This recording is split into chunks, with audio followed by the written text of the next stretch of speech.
Hello, lovely learneds. Welcome back to ALifeLearned. Today I thought I would offer a little update regarding my experience with medical therapy, as it occurred to me when someone left a comment recently that I have not updated that in a couple years now.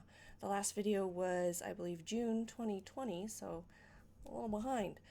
The main question the person asked is, had the meds that I was taking for my anxiety resolved my gut issues? It's a little trick. It's not exactly a yes or no answer to that.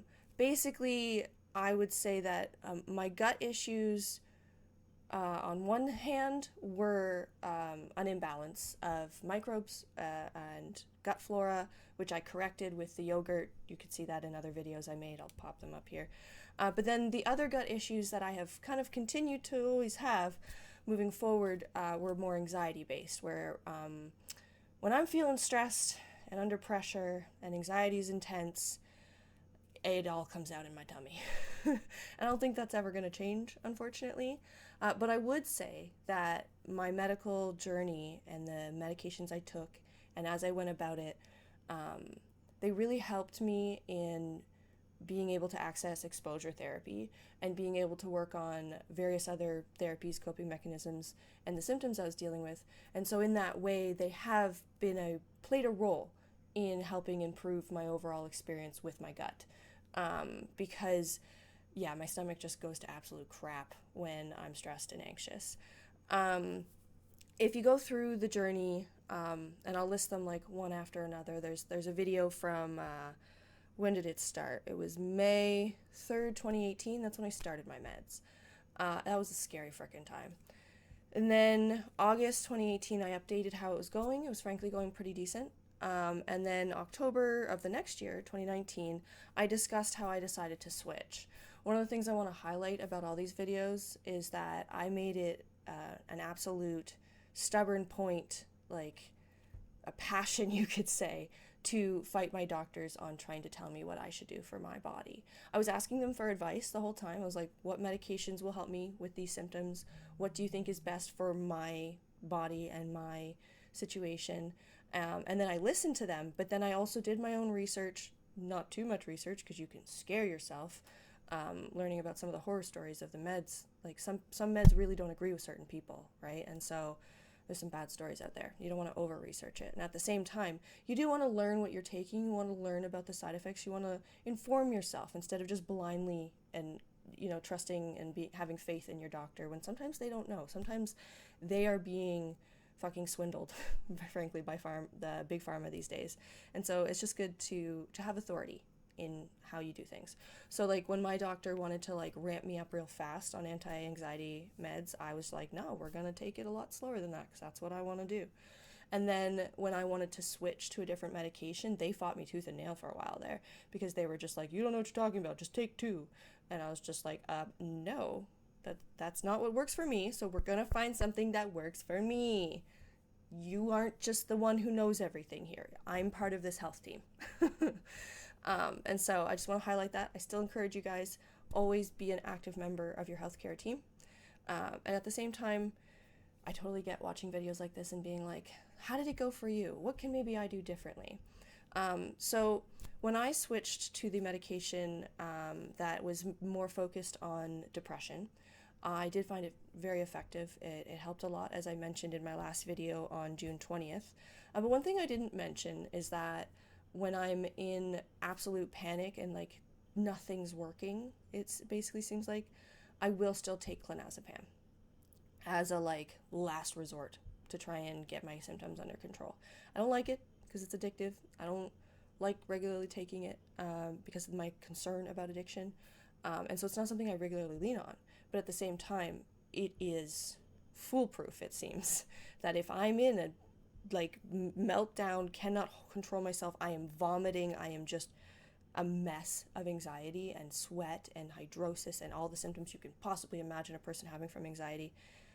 Clonazepam, once it hits the stomach, gets about 45 minutes to process, I start to calm down. So I do still take it for obvious reasons. I also take it occasionally to help me sleep because my sleep is not the greatest.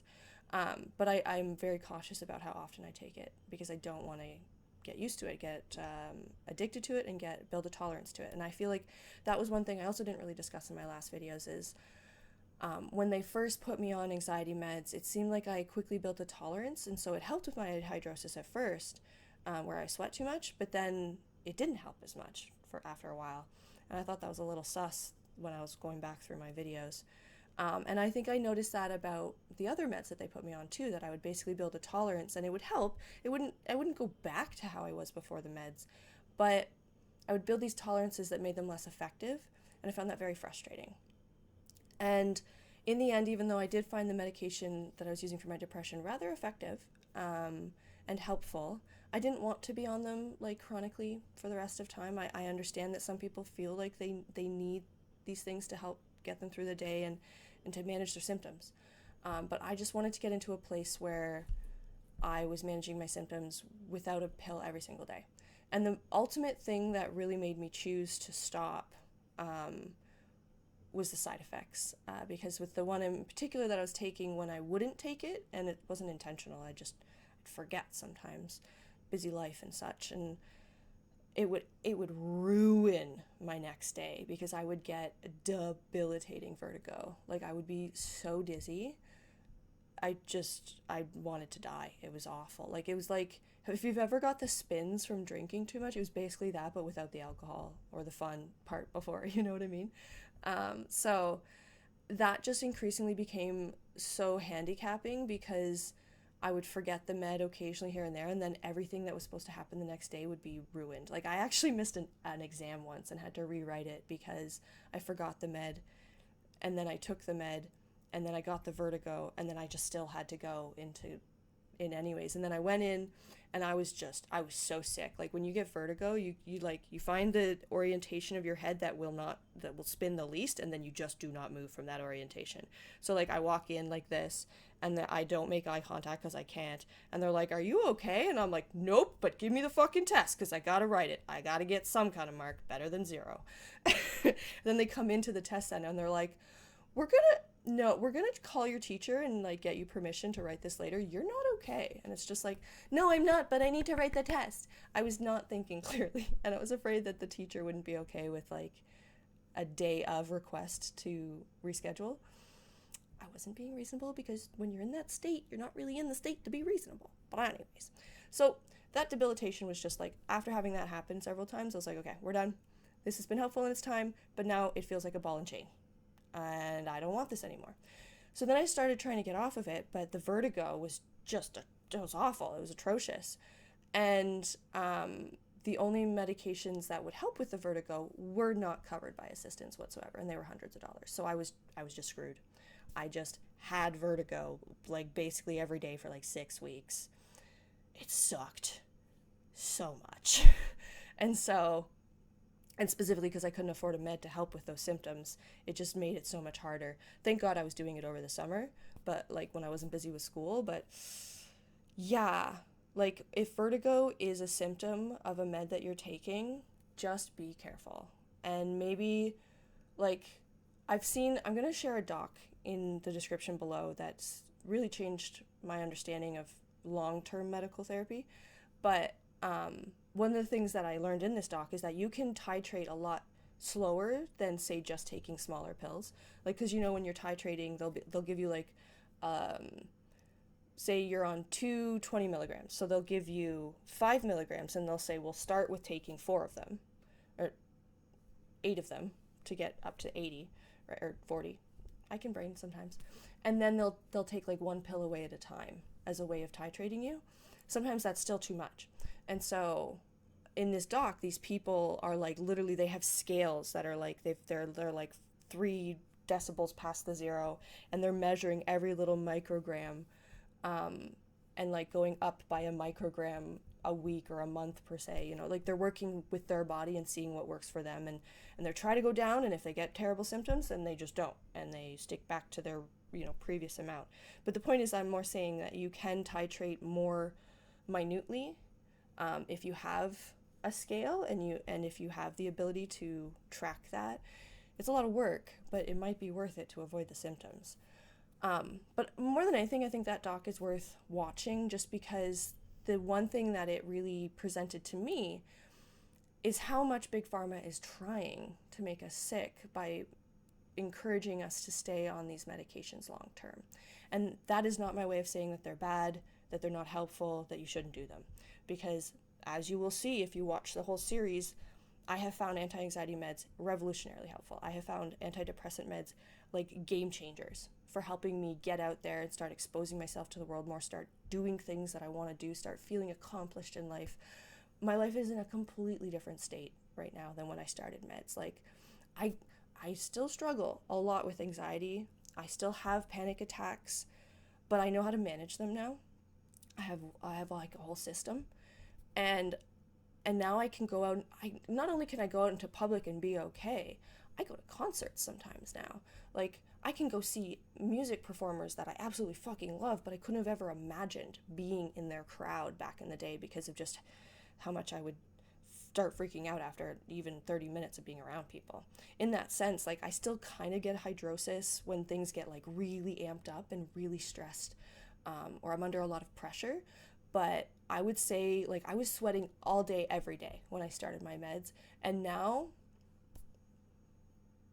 I might get hydrosis a couple times a month, again, specifically stimulated by a high stress situation.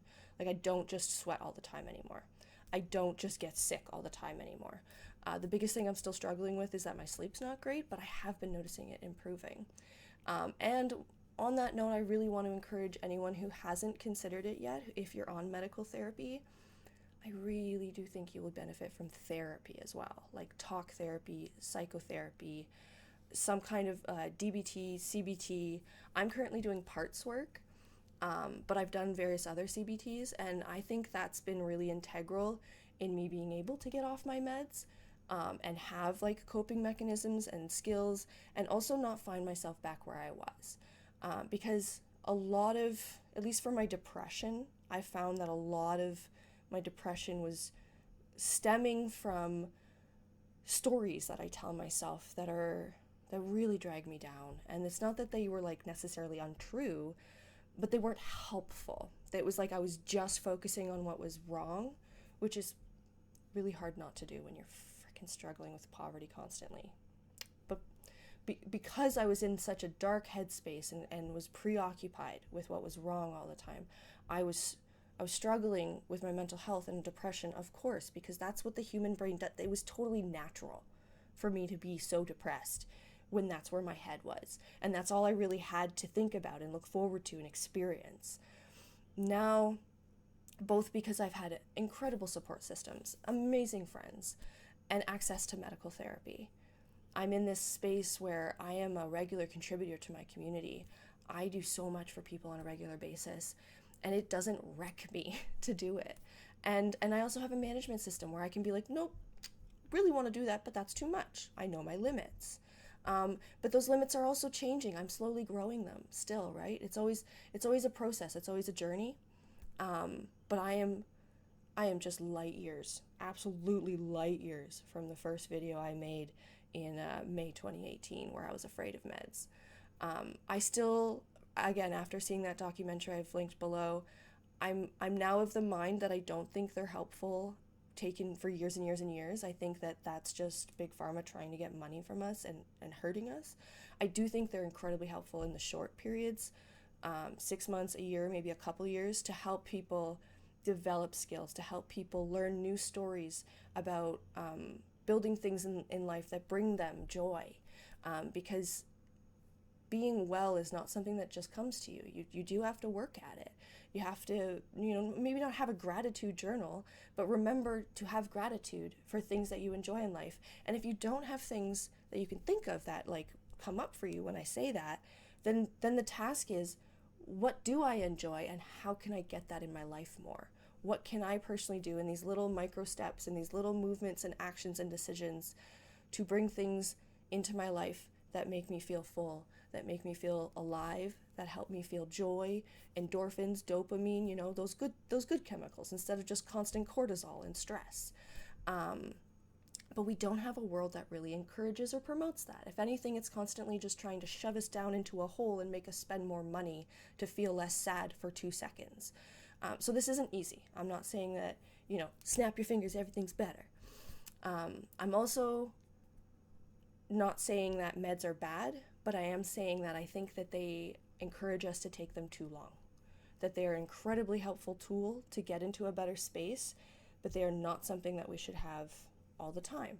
At the same time, I'm not a doctor. Different people, different situations. And I'm just talking about anxiety and depression. There are totally medical therapies that people need lifelong, like insulin. Like, I'm not talking about stuff like that.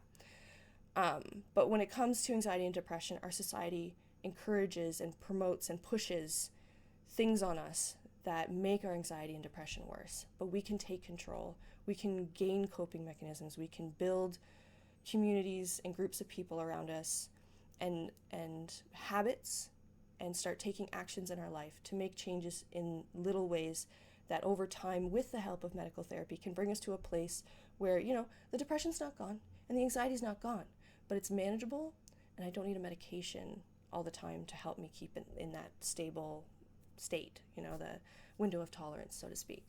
I still use clonazepam when things get really bad. And I think it makes a lot of sense that when you're in a crisis state, when things are really bad, take what you need to take. It's the everyday thing that seems like, they're more trying to just get money from us than they are actually trying to help us and make us well, But that's just where I'm at. That's just where my journey has taken me. So by all means, if you guys disagree, if you've had a different experience, or like if you think I'm maybe pushing bad ideas by saying to people that long-term medical therapy isn't helpful, I would love to hear your comments. I would love to hear your thoughts below. This is just my unique experience, and that's one thing to really remember when watching these videos, is everyone's experience is unique, but we can take little tokens for what works for us and incorporate it into our healthcare experience, and share it with our healthcare team, see what they think, and go from there. So yeah, please share your thoughts below. Check out the documentary I mentioned, and let me know what you think of it. And as always, do join me again next week or sometime soon, where I try again to share a little something I've learned or experienced in life.